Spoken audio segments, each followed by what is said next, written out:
பூசணிக்காய் மோர் எப்படி பண்ணுறதுன்னு பார்த்துருவோம். பூசணிக்காய் மோர் தான் பண்ண போகிறோம். இதுக்கு நான் ஒரு டம்ளர் தயிர் எடுத்து வச்சுருக்கேன். இந்த பூசணிக்காயை கட் பண்ணிவிட்டு வந்துடுறேன். இப்போ இந்த மிக்சியில் பூசணிக்காயை ஃபுல்லும் போட்டுக்கிடலாம். இந்தளவு உப்பு போட்டு ஒரு சுற்றிக்கிடுவோம்.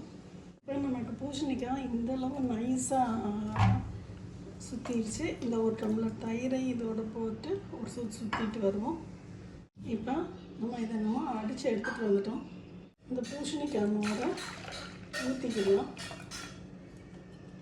இதில் ஒரு டம்ளர் தண்ணி ஊற்றி